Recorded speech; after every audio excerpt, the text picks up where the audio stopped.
Ayan,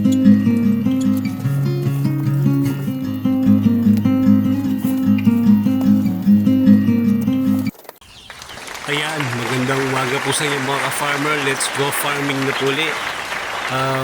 Pangalawang araw po ng pagbibigay natin sa kanilang antibiotic for prevention. Bali 3 days na po sila ngayon.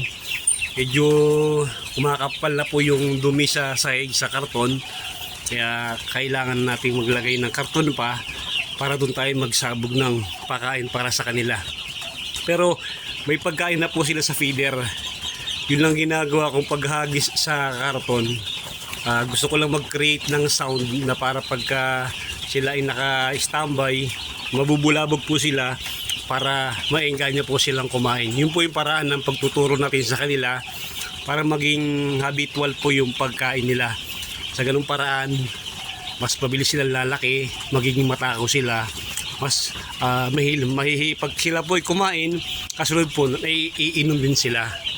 Malaking bagay po na mainit ang panahon dito ngayon sa Quezon, kaya hindi tayo nahihirapang mag-brooding sa kanila.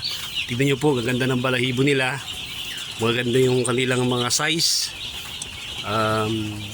Takbuhan sila ng takbuhan, kain sila ng kain, inom sila ng inom. Yan po yung magagandang reaction na hinahanap natin kapag nasa brooding stage po tayo.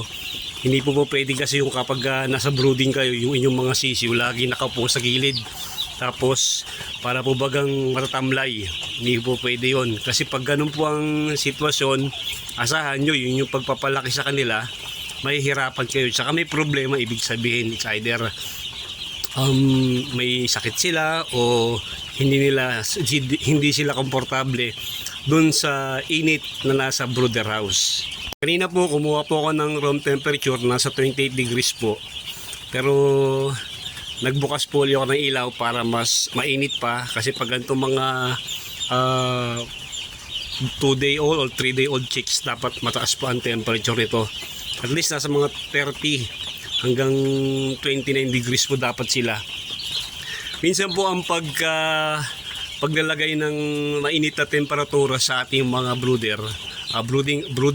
brooder house, depende po sa kondisyon ng mga sisiw. Halimbawa po ang sisiw nyo nakuha ay medyo maliliit, medyo tataasan nyo po yung temperature ng kanilang brooder house para mas sila mas maging active, takbo ng takbo, kain ng kain para makabawi po sila. Kailangan po kasi ng sisiw yung mainit na temperatura habang nasa brooding stage po sila.